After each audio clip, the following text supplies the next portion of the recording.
Graça e paz, meu irmão, minha irmã, da parte de Cristo Jesus, Senhor e Salvador da Igreja. Uma vez mais, nos vemos congregados no mover do Espírito Santo, que é um só e habita os corações da Igreja, para, em o nome de Jesus, tomarmos parte em espírito e em verdade no culto do Senhor. Nos alegremos e cantemos as maravilhas do Deus Altíssimo. O cântico é o de número 33 do Inário Novo Cântico, Maravilhas Divinas, e nele somos dirigidos pelas nossas irmãs, a pianista e organista Gisele Santana, a maestrina e soprano Helen Heisley. Cantemos.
Convido você, neste espírito de adoração e louvor, a elevarmos os corações a Deus em oração. Vamos falar com o Pai Celestial. Senhor nosso Deus, Pai bendito, quão grande é a nossa alegria por estarmos reunidos em o nome de Jesus e em espírito e em verdade tomarmos parte juntos neste culto que é Teu. Ah, sim, Senhor, é bem verdade que os tempos são difíceis e exigem de nós o distanciamento decorrente do isolamento social. Mas providenciaste este meio eletrônico, digital, para que nos víssemos assim de alguma forma conectados uns com os outros mediante o Teu agir nas nossas vidas e nos nossos corações. E por isso estamos alegres, somos-te gratos, ó Deus, por este tempo, esta ocasião que providenciaste a fim de nos abençoar neste dia que é teu, o dia do Senhor. Cantamos a tua glória, declaramos as tuas maravilhas, tributamos-te, ó Deus bendito, toda a adoração, pois ela tão somente a ti é devida. Confessamos-te como o Deus das nossas vidas e ainda como Deus providente, o Deus da nossa salvação. Deus cujos cuidados para conosco jamais cessam e em cuja providência temos encontrado sustento para a caminhada da vida. A ti, Senhor, sejam dadas honras e glórias, hoje, sempre, eternamente. Esta é a oração do seu povo, a oração que fazemos em o nome do Senhor Jesus. Amém.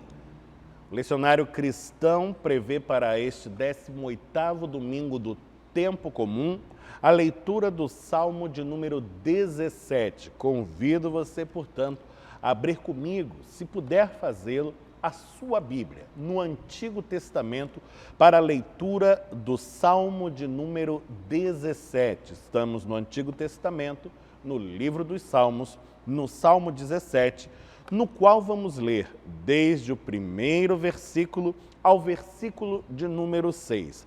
Leiamos o que diz este Salmo de Davi, esta porção da Palavra de Deus.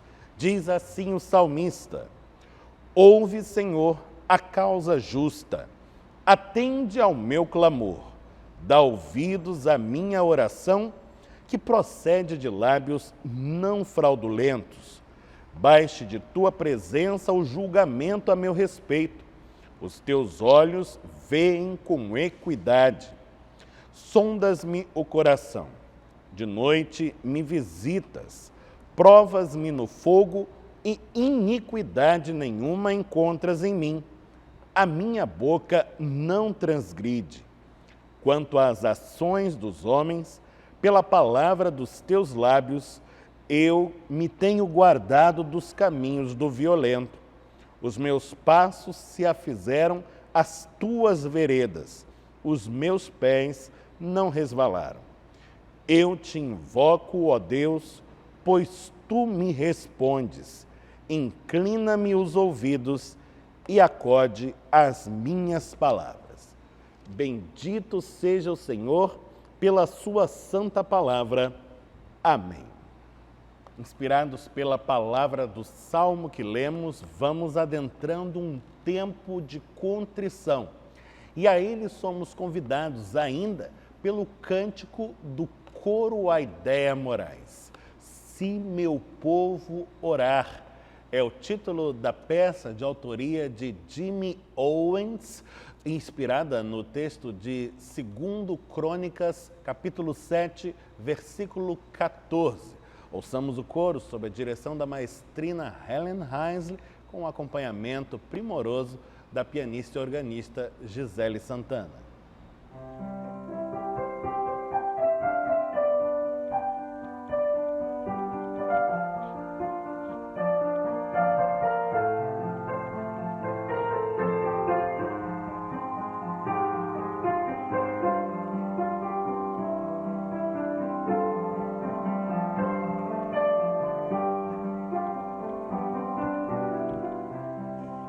Se meu povo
Nesta atmosfera de súplica e intercessão, nós vamos dobrar os nossos joelhos, fazer ao Senhor a confissão dos nossos pecados e receber dele renovada graça.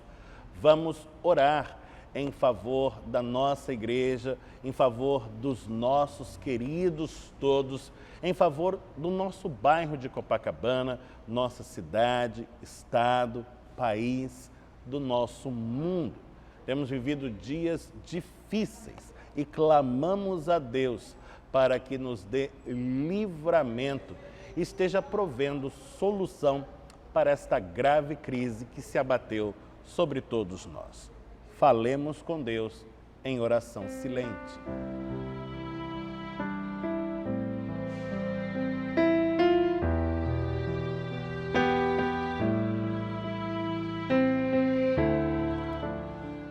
Senhor Deus, Pai bendito, uma vez mais nos volvemos a Ti, com a fé que carregamos dentro do peito e que a nós é dada graciosamente mediante o agir do Teu Espírito em nós.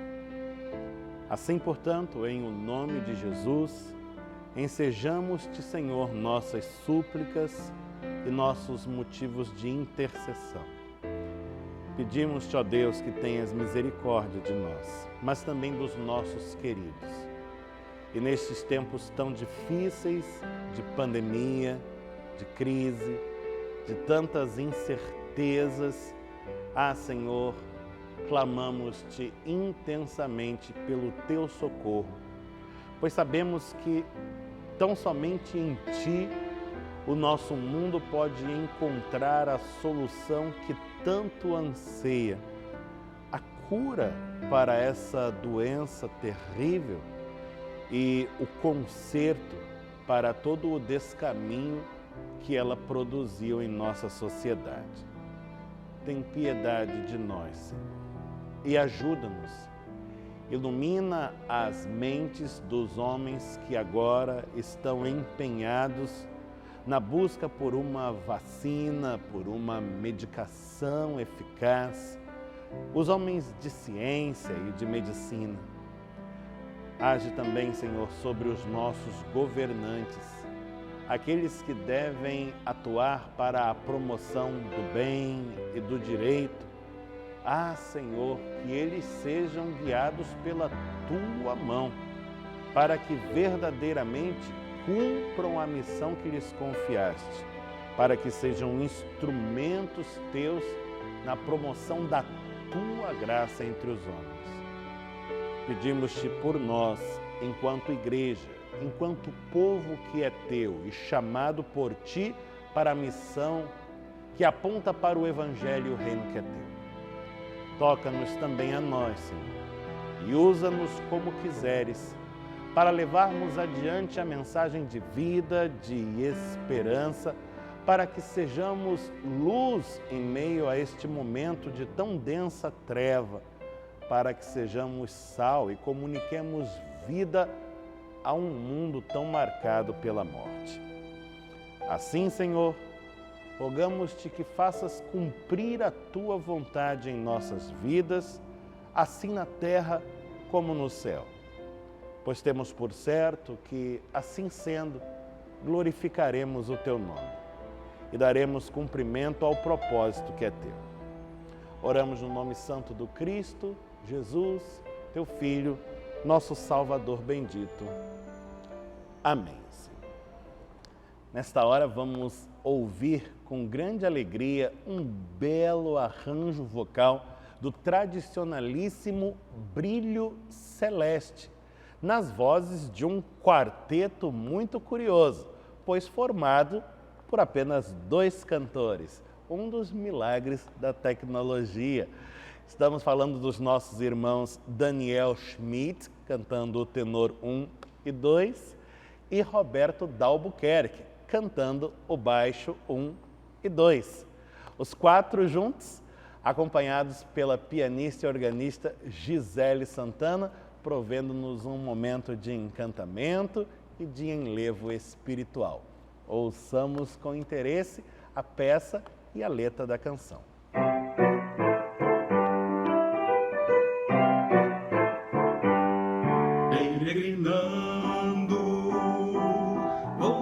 montes e pelos vales, sempre na luz, Cristo promete nunca deixar-me.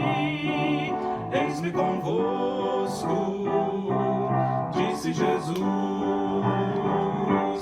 Brilho celeste, brilho celeste, enche minha alma, glória de Deus,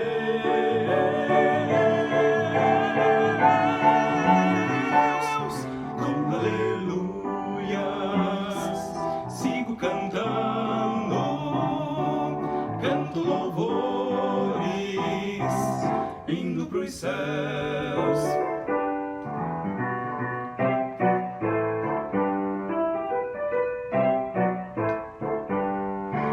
Me guiando, raios benditos que me conduzem para a mansão, mais e mais perto, mestre seguindo, canto louvores da salvação. Brilho celeste, brilho celeste, enche minha alma, glória de Deus.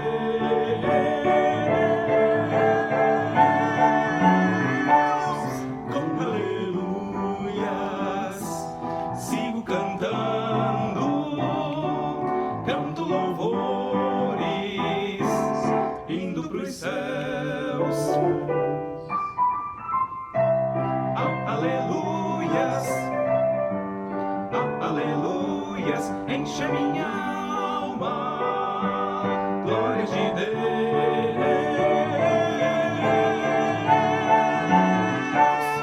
Com aleluias, sigo cantando, canto louvores, indo pros céus, indo pros céus, indo pros céus.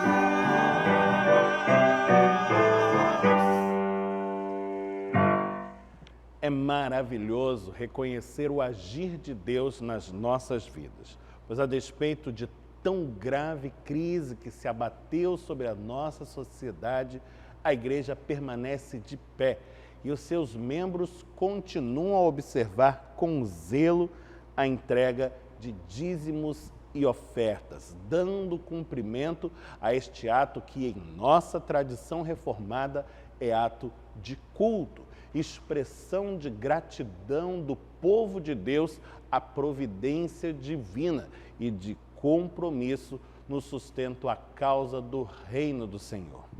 Vamos dedicar a Deus todos os recursos encaminhados aos cuidados da igreja, pedindo a sua bênção sobre eles, a sua consagração. Mas queremos enfatizar que você deve, nestes tempos de pandemia e isolamento social, fazer uso dos meios eletrônicos para participar conosco deste privilégio que é dado aos crentes, o sustento à causa do Evangelho, a entrega de dízimos e ofertas. Na tela do seu monitor, nesta hora, estão os dados da conta corrente da nossa igreja, para que, sem sair de casa, você possa fazer a sua transferência e tomar parte conosco juntos neste mover. Vamos orar, falemos com Deus. Senhor Deus, tudo vem de Ti, e do que é Teu te damos. Os dízimos e as ofertas do Teu povo dão expressão à nossa gratidão, ao nosso reconhecimento à Tua providência, ao Teu cuidado para conosco, mas ainda ao nosso desejo de servir-te com fidelidade em resposta àquilo que és nas nossas vidas, pois és Deus presente e és Deus fiel. Abençoa, Senhor, estes recursos. Faz, ó Deus, com que venham a prosperar nas tuas mãos, que se multipliquem e sirvam eficazmente à manutenção da obra que tens promovido aqui, nesta comunidade, neste bairro de Copacabana. Esta é a nossa prece, este é o desejo do nosso coração. E nós oramos em o nome do Senhor Jesus, o nosso Salvador bendito. Amém, Senhor. Convido você a abrir comigo a sua Bíblia mais uma vez, se puder fazê-lo. Agora, com vistas a meditarmos juntos na palavra do Senhor, que hoje vamos abrir no Novo Testamento, no Evangelho de Lucas. Abra comigo a sua Bíblia no Novo Testamento, em Lucas, no capítulo 7, onde nós vamos ler desde o versículo número 11 ao versículo número 17. Estamos no Novo Testamento, no Evangelho de Lucas, no capítulo 7, lendo desde o versículo 11 ao versículo de número 17. Assim nos fala a palavra do Senhor em Lucas 7, de 11 a 17. Em dia subsequente, dirigia-se Jesus a uma cidade chamada Naim, e iam com ele os seus discípulos e numerosa multidão. Como se aproximasse da porta da cidade, eis que saía o enterro do filho único de uma viúva, e grande multidão da cidade ia com ela. Vendo-a, o Senhor se compadeceu dela e lhe disse: não chores. Chegando-se, tocou o esquife e, parando os que o conduziam, disse: jovem, eu te mando, levanta-te. Sentou-se o que estivera morto e passou a falar, e Jesus o restituiu à sua mãe. Todos ficaram possuídos de temor e glorificavam a Deus, dizendo: grande profeta se levantou entre nós, e Deus visitou o seu povo. Esta notícia a respeito dele divulgou-se por toda a Judéia e por toda a circunvizinhança. Bendito seja o Senhor pela sua santa palavra. Amém. O texto que lemos coloca diante de nós a figura de duas procissões. Elas vêm em sentidos opostos e vão se encontrando uma com a outra. É muito interessante observar o contraste entre estes dois grupos e o que o encontro entre eles produz. Estamos falando de uma procissão que vai saindo da cidade chamada Naim e que segue ao redor de um esquife. Há um rapaz morto e ele é o filho único de uma mulher viúva.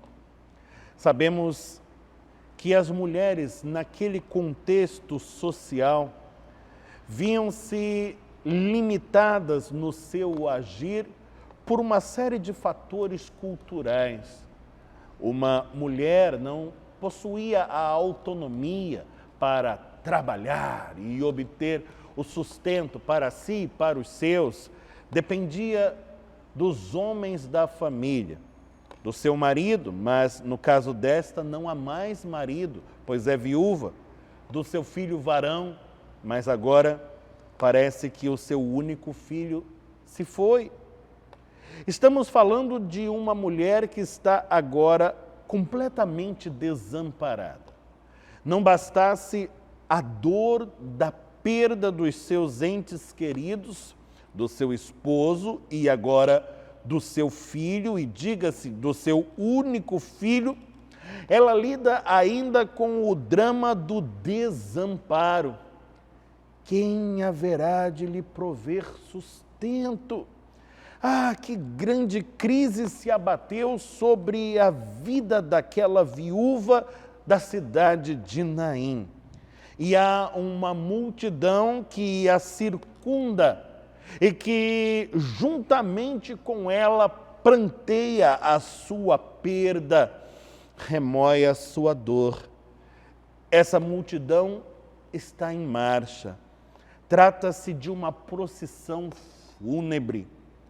E, no sentido contrário a ela, vem um outro grupo. Este grupo é composto por Jesus, os seus discípulos e uma série de outras pessoas que está interessada em ver e ouvir o que Jesus fará.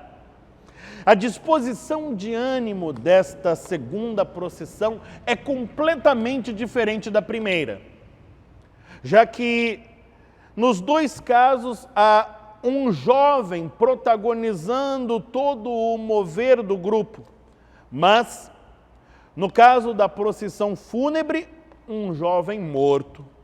E no caso da procissão que vai com Jesus, um jovem vivo. Verdadeiramente vivo. Vivo num sentido mais pleno do que qualquer outro ser humano jamais pôde cogitar para si. Estamos falando daquele por meio de quem a vida foi criada. Ele mesmo, a fonte e o manancial de todo viver, o Filho de Deus. A multidão que vai após Jesus não é uma multidão enlutada, não é uma multidão que está a prantear, muito pelo contrário, é uma multidão que está excitada, não abatida, entusiasmada, não entristecida. A multidão que segue o esquife teve o horizonte estreitado pela força da morte. A multidão que segue ao Cristo vivo teve o seu horizonte alargado pelo poder da vida. A multidão que segue aquele esquife não nutre mais expectativas acerca do jovem morto que vai à sua frente, mas a multidão que segue a Jesus está cheia de esperança por conta do Filho do Homem que vivo marcha mostrando-lhe o caminho. Há um grande contraste entre as duas procissões, entre estes dois cortejos, entre os dois grupos que vão se encontrando agora à entrada da cidade. E é a partir deste encontro que um pormenor irá trazer-nos mensagens poderosas para a nossa vida, falando-nos do modo como impacta a nossa realidade o encontro com Jesus. E eu quero dirigir o seu olhar para o texto, mais uma vez agora, e peço a você que esteja com a Bíblia aberta no texto lido ao longo desta reflexão. Estamos em Lucas 7, lendo desde o verso 11 ao 17. Mas nesta hora, os nossos olhos se voltam para o versículo 13, em particular. Conforme o versículo 13, está dito assim: vendo-a, o Senhor se compadeceu dela e lhe disse: não chores. A primeira coisa que o texto coloca em relevo, em destaque, acerca deste encontro dos dois grupos e mais particularmente do encontro de Jesus com aquela viúva, é que Jesus a viu. Note você, a palavra está posta aí e não há nenhuma palavra posta aí de maneira fortuita, casual. Há um sentido, e o sentido desta expressão é chamar a nossa atenção para o fato de que Jesus percebe a dor daquela mulher. Estamos falando do Deus sobremodo amoroso, cujo olhar é sensível àquilo que toca as nossas vidas. Assim como aquela mulher viúva, assaltada por gravíssima crise e por profunda dor. Há muita gente hoje também experimentando grave crise e dor profunda. E há muitas pessoas nestas circunstâncias cercadas por cortejos fúnebres como aquele de outrora. Pessoas que somente fazem retroalimentar esta atmosfera de luto, de morte, de falta de perspectivas. No entanto, essas pessoas devem se lembrar que há um Deus manifesto na pessoa de Jesus de Nazaré, o Cristo, que está sensível ao que se passa conosco, às crises e às dores que se abatem sobre as nossas vidas, que nos percebe, que nos vê. Jesus viu aquela mulher. Não se trata apenas de captá-la com o olhar, de detectar a sua presença, mas de percebê-la, de perceber o seu drama, de perceber a sua realidade, de deixar-se afetar por ela. É por isto que o texto prossegue, marcando que não apenas Jesus a viu, mas ainda se compadeceu dela. Você está ainda com a Bíblia aberta em Lucas 7, no versículo 13, está escrito: vendo-a, o Senhor Jesus se compadeceu dela. Esta é a natureza do olhar amoroso de Deus manifesto em Cristo Jesus. Ele nos percebe, Ele percebe a nossa realidade, Ele percebe o nosso drama, a nossa crise, a nossa dor e se compadece de nós. Compadecer-se é padecer com, é experimentar em si a dor que toca ao outro. Jesus não está observando aquela mulher como um espectador neutro, mas como alguém que se deixa afetar por aquilo que a toca. E este Jesus que nos vê, este Jesus que se compadece de nós, é alguém que está interessado no nosso bem, na mudança da realidade das nossas vidas, na transformação do nosso choro em riso.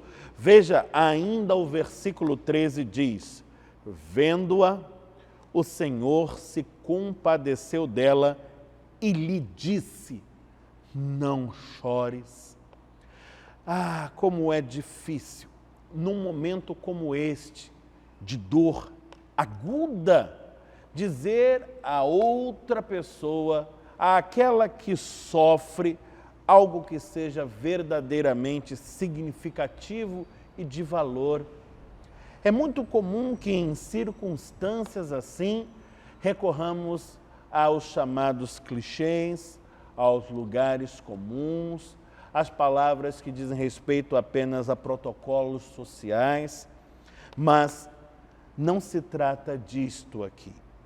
Jesus não está desperdiçando palavras, mas está verdadeiramente agindo desde já, inclusive no falar. Jesus, no seu dizer, não chores, está expressando, em primeiro lugar, o desejo do seu coração para com aquela mulher. Jesus é a presença de Deus nas nossas vidas e junto a nós. Não por acaso é chamado Emmanuel, Deus conosco. E o nosso Deus, que é o nosso Pai sobremodo amoroso, não deseja ver os seus filhos entristecidos, a prantear, a sofrer. Jesus não deseja que aquele choro prossiga, se perpetue, nem mesmo que se intensifique. Deseja ver o seu cessar e expressa expressa o seu desejo, a sua vontade, o seu sentimento nesta palavra, mas ainda é uma palavra de ordem. Ela visa ordenar aquelas circunstâncias. Jesus está dizendo a ela que pare de chorar. O choro não deve alongar-se mais, pois Jesus já se faz presente na sua vida.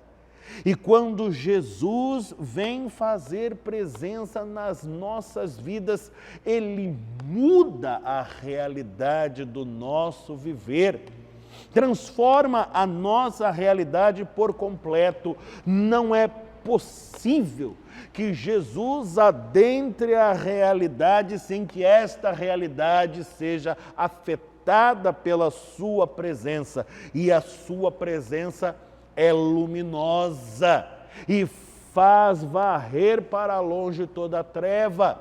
A sua presença é salvífica e suprime de vez a via da perdição. A sua presença é vivificante e combate eficazmente o agir da morte.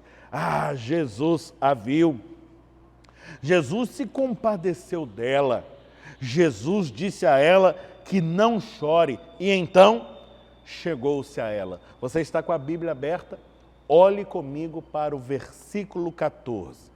Atente para a palavra que abre este versículo. Ela diz: chegando-se, tocou o esquife. Jesus é a presença de Deus nas nossas vidas.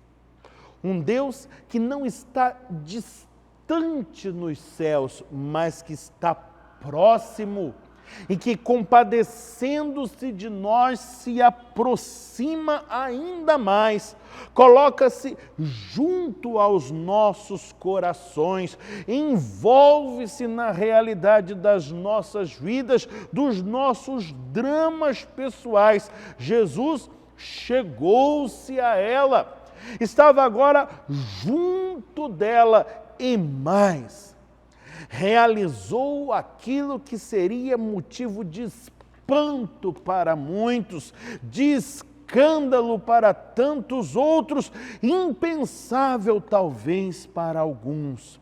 Pois diz o verso 14 que Jesus, chegando-se, tocou o esquife.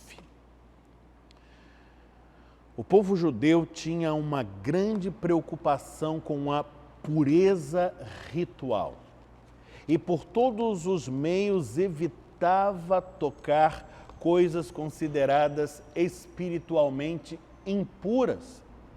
Alguém que tocasse algo desta natureza estaria impossibilitado de tomar parte numa série de atos culticos que faziam parte da rotina de um judeu piedoso. Estaria obrigado a uma série de ritos de purificação, de abluções que eram complicadas, que eram trabalhosas e inconvenientes. Ah, Jesus está perante um esquife. O esquife é onde está um corpo morto. E estes são objetos considerados decididamente impuros, coisas nas quais não se deve tocar. Mas Jesus, ainda que seja visto agora como um rabi, como um líder espiritual, como alguém em quem opera o poder de Deus, que desempenha funções como mediador entre Deus e os homens, operador de grandes milagres, Jesus não tem consigo esta reserva. Sabe que a coisa mais importante aos olhos de Deus é a vida humana. Está vendo ali uma vida ferida, uma vida machucada, uma vida encolhida, sendo atrofiada. Não a vida do jovem, mas antes a de sua mãe. dada a realidade dura que sobre ela se abateu, dado o momento que convida à desesperança, Jesus precisa intervir nesta situação, mudar esta realidade, reverter este estado de coisas e age. A despeito do que pudessem pensar, a despeito do que pudessem dizer, Jesus, chegando-se, tocou o esquife e mais. Continua com a Bíblia aberta em Lucas 7, verso 14. Note o que diz ainda este versículo, ele fala-nos assim: chegando-se Jesus, tocou o esquife e, parando os que o conduziam, veja você que gesto, e que gesto significativo. Jesus estende a sua mão, Jesus toca o esquife onde está o jovem morto e Jesus faz parar o cortejo. A ação de Jesus na vida daquela mulher, na vida daquelas pessoas que ali estão, faz interromper-se o cortejo fúnebre. Jesus detém a marcha do pranto, da desesperança e da morte. Jesus, chegando-se, toca o esquife e para a procissão. E a partir daquele momento, a ação mais espantosa de todas está preparada. Pois, diz ainda o verso 14, chegando-se, tocou o esquife e, parando os que o conduziam, disse: jovem, eu te mando, levanta-te. Jesus está dirigindo a palavra ao que estivera morto. E segundo o relato de Lucas, agora no versículo 15, o jovem sentou-se o que estivera morto e passou a falar, e Jesus o restituiu à sua mãe. Veja você o que é uma vida impactada por um encontro verdadeiro com Jesus. Estamos falando de Jesus que nos vê, que percebe a crise que nos envolve e a dor que toca o nosso coração. Estamos falando de Jesus que se compadece do que sofre e que vai ao encontro deste dizendo-lhe: não chores mais, pare de chorar, pare de sofrer. Estamos falando de um Jesus que, chegando-se junto a nós, tomando parte na realidade das nossas vidas, envolvendo-se no nosso drama, toca o nosso problema, coloca a mão sobre a nossa ferida e ordena que pare a procissão do luto, do choro, da desesperança e da morte. Jesus interrompe a marcha da morte e mais, produz em nossas vidas o milagre, qual seja o milagre da vida, pois o poder de Deus não conhece limitação alguma, não há impossíveis para o seu agir, e este é o poder que age para produzir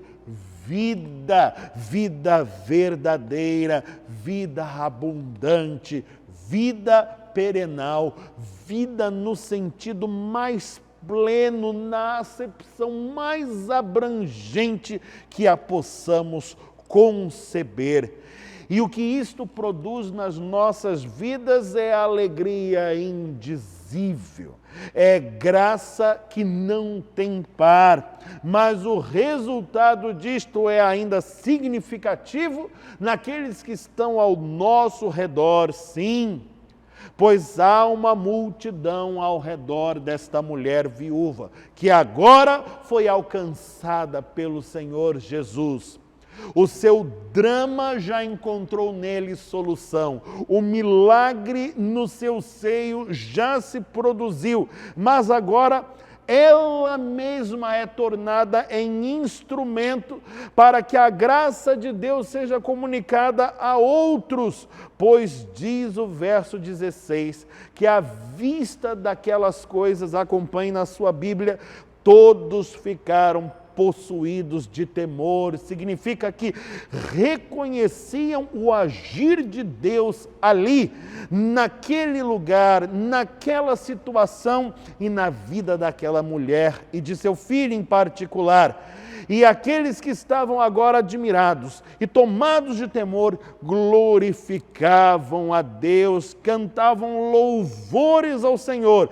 E essa notícia que tanto impactou aquela mulher, que tanto impactou os partícipes do cortejo fúnebre que à volta dela estavam, aquela notícia correu. E diz o verso 17 que foi divulgada por toda a Judéia e por toda a circunvizinhança.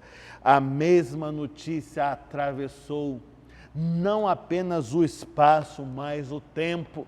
E séculos depois, continua a ser propalada, levada adiante e chega a mim e a você hoje, neste dia do Senhor, falando-nos poderosamente e apelando a nós para que nos abramos à acolhida desta graça excelsa. Abra o seu coração e disponha-se hoje a um verdadeiro encontro com Jesus de Nazaré. Você também.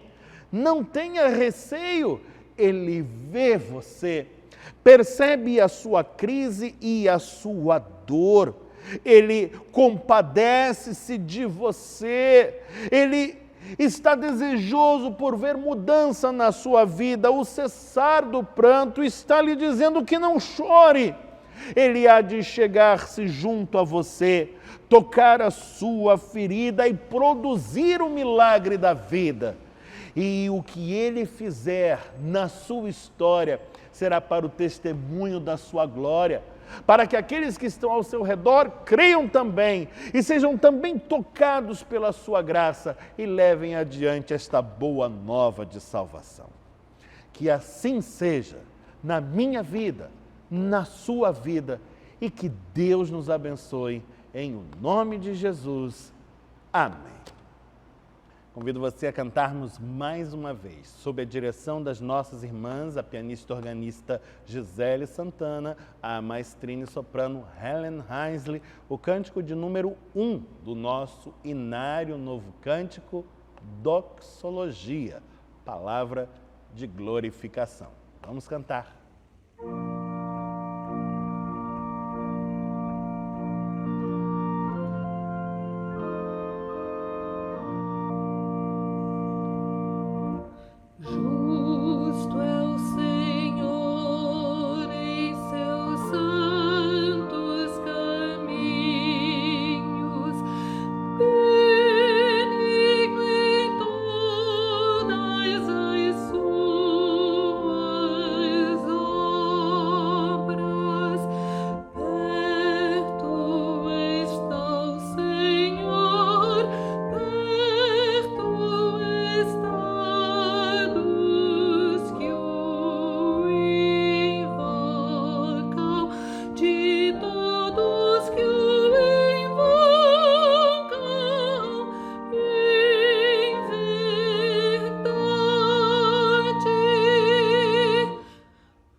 Nesta hora vamos ouvir com interesse a palavra dada pelos lábios do nosso irmão amado, o seminarista Gerson Neto, que fala da parte do Senhor para a nossa edificação. Ouçamo-lo com atenção.